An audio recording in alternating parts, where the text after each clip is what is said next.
Behind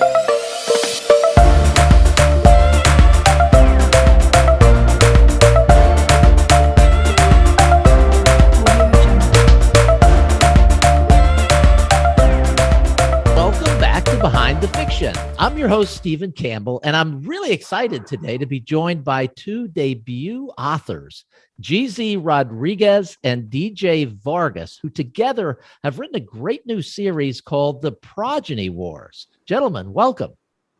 Thank you so much for having us, Steve. Yeah, Steve, thank you so much. We're really happy to be joining you in this podcast, and we'll be looking forward to it. So, GZ, that's a little awkward to pronounce. So can I call you Gam? And I think that's short for Gamillo. Did I get that right?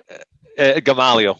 Gamalio. All right. I wasn't even close. And we're going to go with Dan for DJ.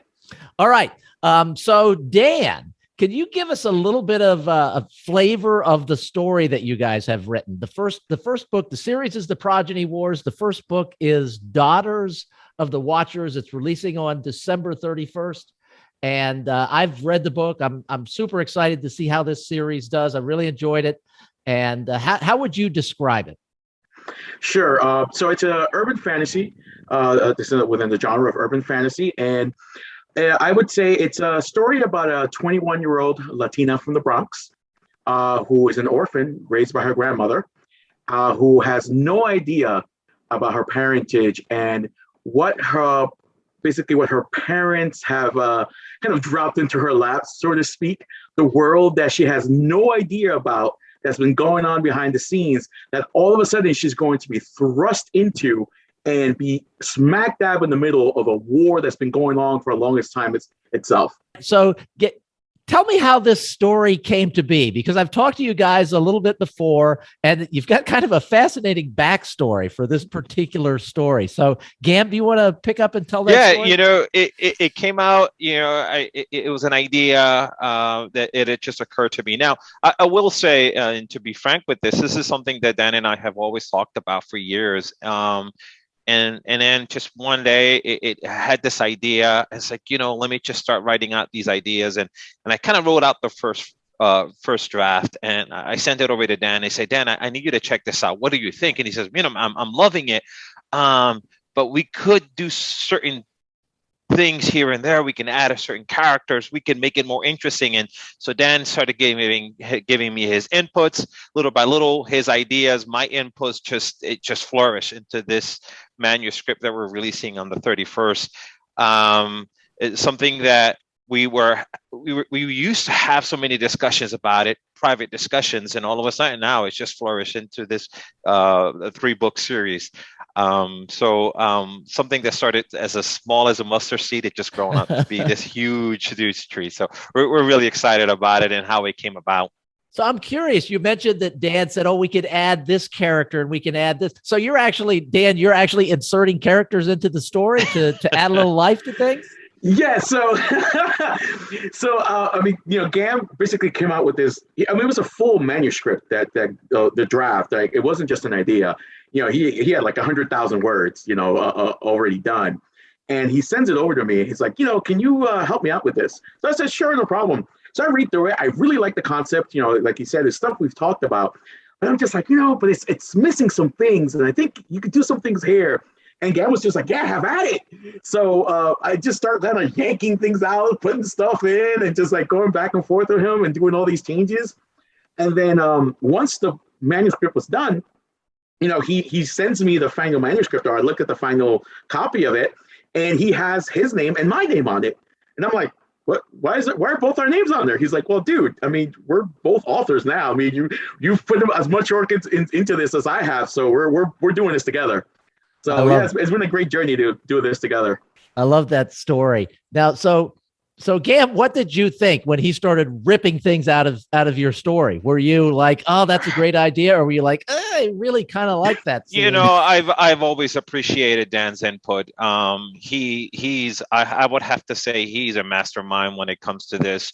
Our work together collaboratively is amazing. Either of us can come up with an idea and then we just expand on it. It says, okay, we could do this, but what if this also happens, and that can happen with a character, even to a plot, to the storyline. So as he began to giving me some ideas, I've enjoyed it. I said, yeah, that's the direction. Now, it isn't to say that there are times that we may have some back and forth on certain concepts and some of the characters, or well, we take it here, what does this mean, and this affects that, and sometimes we just have to kind of go back to the drawing board. Let's revisit this again. Let's see how this is going to affect the overall story. But one of the things that I really appreciate about Dan is he says, well, let's look at this. Let's not look at just the beginning of the story. Let's look at the end of the story. And so, I mean, this is a series that we're hoping that it does capture the attentions of many readers, because we have so much to tell, and we have the end already in mind. And so we're actually keeping the end as we write this story. And that actually has helped me, as we write the story, continue to develop that storyline. And I think that was such a good insight. I think for both of us, as we continue to write this story, how it's developing on the basis of what we're seeing at the end already. So a lot of writing teams, they meet up because they're both writers, or, one writer likes another writer's style, and they say, hey, let's work together. I'm sensing that's not how you guys connected to do this. What's the story of the collaboration team here? Well, I mean, me and Gam have known each other since the early 90s. So when I think I met Gam when I was about 9, and Gam's a few years older than me. So we've known each other most of our lives. And we've been really good friends for, almost that entire time. So this really, like Gam said, this has been kind of like the culmination of just a lot of conversations. We are huge fans of fiction and sci-fi. So we've always enjoyed good stories. So we always talked about this. Like, what if we wrote a book? What if we did this? What kind of characters would we do?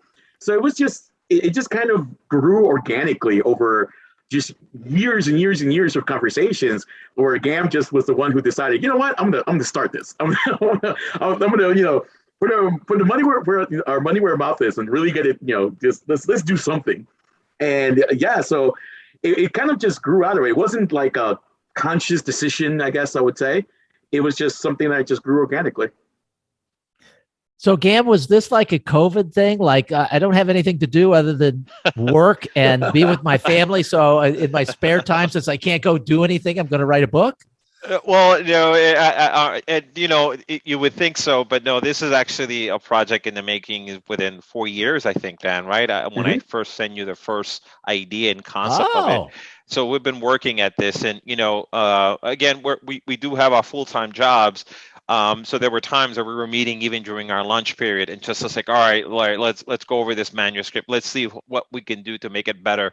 There were some late nights, early mornings for Dan, just to get this manuscript and put it together. So it's been in the working for quite a long time. But I have to say we've enjoyed it, every bit of it. It's been very exciting. It's an awesome novel. I think it has so much to give, so much plot and twist, but I think it came out of just that passion that we both have in the subject matter, and also in just expanding this world. We've always talked about movies and certain sci-fi books, and just the opportunity now that we have to develop our own was just exciting enough. So for us to kind of now come and together and put this out there, it was so exciting to do. So this is interesting. So it was roughly a 4-year process for the first manuscript. And for listeners out there, we haven't told you yet what the release schedule is for this, but it's safe to say that books 2 and 3 have already been written, have already gone through the process. So how different was writing book 2, where you actually had deadlines and you saw you had a set amount of time to get these next 2 books finished, versus, hey, I've got an idea and we're going to work on it, and there's no deadline for the 4-year first manuscript? How different was the second? It was actually really different. So each of the books, we took almost a different approach at writing it. So the first book, like you said, we had all the time in the world. It was just kind of like this labor of love that we're just going through. And then we're pitching it, hoping somebody would pick it up. So it was just kind of like, lackadaisical on our own pace. But I think that one of the things that really helped us in that time is that we were able to do a lot of world building. And not just what went down on the page, but even for ourselves. There are things that are showing up in books 2 and 3, and even that haven't shown up until potentially future books that we discussed as early as book 1, at least between ourselves. So we were really committed to making sure that we created a robust world that we could then branch out and tell stories. So I think that we benefited from having that extra time in that first book. Then when we hit like the second book, we were kind of able to hit the ground running, and we had more direction. Now it was a challenge because now we had kind of canon set, so now you can't just go and make stuff up as you kind of go along. Now you have to go back and say, whoa, we have to stay consistent. We have to make sure like we already said this character's hair was a certain color, or we did this sort of thing. And then book 3 was even a bigger challenge because now you're going back and you're referencing 2 different books.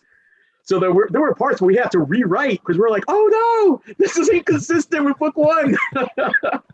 So it was a bit of a challenge, but it was a lot of fun. And I think one of the interesting things is also navigating through what could be seen as plot holes, but we kind of navigated through ourselves to say, well, there could be a justification for this. There could be a reasoning why it didn't happen here, didn't happen on this sort of books. Where I think that your creativity has to heighten itself so that you can work through those situations. And I think it worked out. And I think we found ourselves in certain situations. It's like, no, this was just perfect. It looks like a plot hole, but it's not. Actually, it's enhancing the story and is actually seeing a different view. Especially with the third book, we actually visit stuff from book 1 that were kind of on an open thread, and it kind of elaborated the story more. And we were hoping, we were doing that purposely, not only just to close a thread, but also to create a little bit of hunger to say, wait, that actually happened in book 1. Let me go revisit that. So yeah, there were some things that actually, yes, it was more challenging to write the other 2 books, but then at the same time, it made us more creative. So you've gone through the publication process now. You have the first book hasn't been released into the world, so I can't ask you about that, but you've gone through the process, and that's a lot different than sitting down, talking amongst yourselves and writing a book and reading it and going, oh, this is great, and giving it to Dan, and Dan says, yeah, this is great, we're awesome. And then you give it to someone else and you start going through the process. So was there anything about that process that surprised you, delighted you, upset you? Share that with listeners and viewers, because I find this to be interesting. So the process was interesting for us. So we finished the first manuscript for what we considered finished, I think 2 years ago, more or less. I mean, we continued to revise it. We continued to do little things, but we thought it was good enough that we could try to put it out there in the world. And then we tried. So we went and we submitted it to every literary agent we could find, all the publishers that would accept independent authors to do submissions. We tried even like contests that there were to help new authors, and all we got was a bunch of no's, rejections, or silence. And we did that for about a year. And then at the end, we were just like, you know what, maybe we're just going to self-publish this thing and let's see what happens. And Gam just tells me one day, listen, I saw like this open call for some manuscripts with this company. I know it's a bunch of letters. I can't remember all the letters. and he's like, I'm going to try it again. I'm just like, whatever. Yeah, go ahead, go for it. And he does it. And, you guys give us a call back, and we were super excited. And, we got to meet with the team, and they're like, we have some feedback for you. We're like, great, awesome. We really want to hear this feedback. So we start reading through finally, after we get everything signed and we get the feedback, from the beta readers. And I got to say, that first time I read through that feedback, I said, Cam, I are you sure I think they made a mistake because this feedback sounds awful. Like, I was like, do they really want us? Because it sounds like they're just tearing our book apart, man. Well, and if you recall, Dan, the first thing that they critique was that prologue doesn't make any sense. Let's begin right at the beginning. It just doesn't make any sense, but how helpful it was, because it put things into perspective. And, I think you get so caught up. And of course, I think any author feels the same way. You're biased towards your own material. And so it could make you a bit stubborn not to see beyond that, right? And so I think it kind of gave us clarity. It says, you're absolutely right. We've always questioned it, but we were trying to push it along, and it just wasn't working. So there were things that it was so informative, and that it kind of, all right, let's change it a bit, then let's make it more exciting, or let's change certain aspects of it. And I think that input was so vital, so helpful, that as we wrote the other two books, we kept those things in mind. All right, we have to keep this consistent pattern, and actually we used it every time we were creating our outline and creating our story. That input from that first book helped us along. And the next time you got feedback for the second book, was that easier to? The first time I got feedback on a manuscript that I'd written, I felt like someone had just taken an arrow and shot it through me, and it just, going all the way through and stuck in the wall behind me. That's what it felt like. Did it feel better with the second book? Yeah, I think so. I think we kind of knew what to expect at that point. That first one where you have a lot of imposter syndrome coming into stuff like this, right? You're just like, we're not really authors, right? We just wrote some stuff, right? So you're just like, kind of like, are we really meant for this? It's like, what's going on here? So you get that first feedback, and it kind of validates your imposter syndrome. You're like, no, like I just feel like I want to quit. But once you get past that, you work through it. Now you're doing it for the second manuscript. You kind of know, I'm gonna have mistakes. I'm gonna have issues, and I'm gonna work through them. We're gonna fix them. We're gonna fix what needs to be fixed and keep it going. So I think it got easier. And like Gam said, we had a little less feedback on the next few books because we really took to heart that criticism, and we actually implemented it. We said, okay, we don't want to make those mistakes again. So let's make sure that as we write the next books, we keep those things in mind. I liken almost everything to sports because I'm a big sports fan. And, I've seen lots of situations where the big star quarterback is getting yelled at on the field by the coach. And it's the same thing. It's quieter, and you're not on national TV when it happens. This is something I tell my kids, I'll prefer to, the best criticism is the criticism you get at home, because it's almost like that love kind of criticism. We're doing it for your benefit. Once you step out that door, that criticism most of the time won't be loving. And I saw in the input in the information that we got back from the team was I received it that way. Yes, it's painful, it's hurtful, as you spent countless hours putting together this manuscript for someone just to kind of tear it down in a few days. But then at the end, you see it as benefit towards how to improve this for this manuscript to be optimal. And I think that's the way we kind of saw it at the end. Prefer to get it from the house, from the team, than to get it from the outside. And so it has definitely been such a help for us.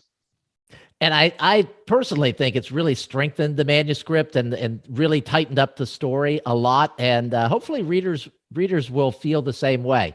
One last question for both of you.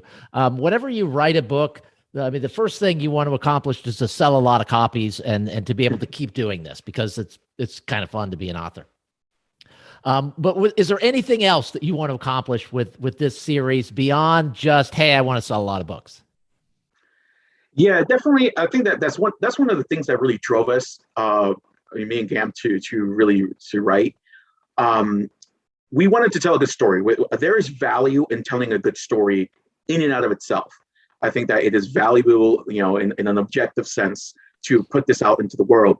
But more than just that, we wanted the themes that kind of carry our story is something that we really wanted to get out there. And one of the major themes that we really addressed in this, especially in this, I think throughout the whole trilogy, is this theme of power and how power can both be used in a good way and it can be used in a bad or toxic way.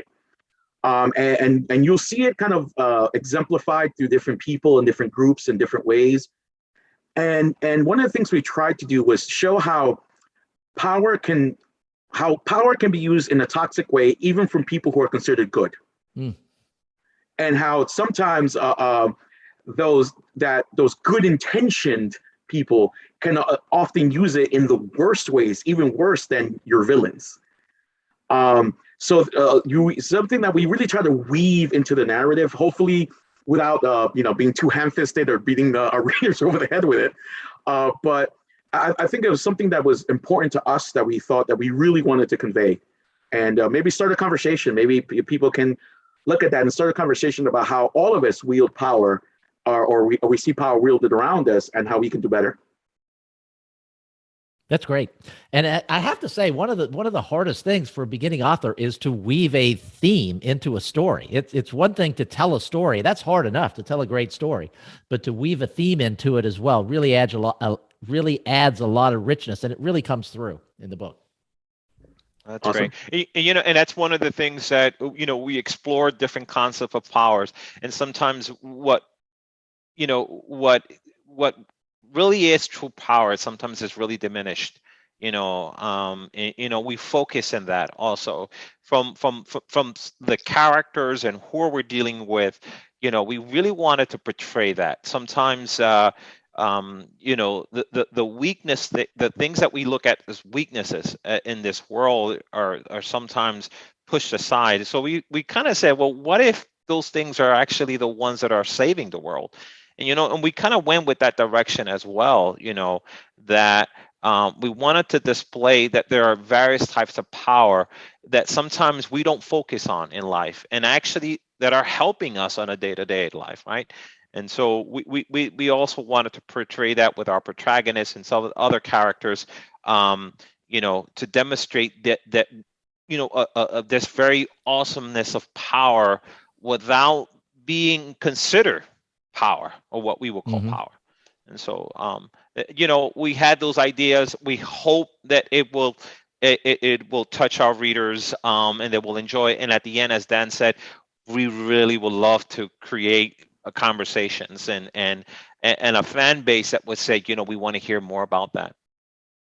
That's fantastic. And we're thrilled to be involved with you guys in this process. We cannot wait to see what happens with this book and what you guys do with this series. It's super exciting for us at LMBPN, and we're glad to have you as part of the family. Any closing words? Yeah, definitely. We would love your support. To any readers who are listening, please, buy the book. If you enjoy it, you like it, share it with your friends, leave us some reviews. And hopefully we'll be talking again, at some point in the future when we are releasing the next trilogy in the series. Yeah, my sentiments exactly. We're very excited. We believe in this manuscript. Dan and I were not just the authors, but we were the first readers, and so we've enjoyed it, every bit of it. And so we hope that our readers will enjoy it as much as we did. Again, the series is the Progeny Wars. The first book is Daughters of the Watchers. We talked about the release schedule, and if you know anything about LMBPN, you know the books come pretty quickly. Book 1 comes on December 31st. Book 2 is coming your way on January 16th, and Book 3 is coming on January 31st. So these guys have got 5 years essentially worth of work into these 3 books, and they're going to be releasing over the course of a month. So the pressure is on. Hope you guys enjoy the books. Thank you so much for listening. Thank you for considering adding these books to your library. And we'll be back with you again.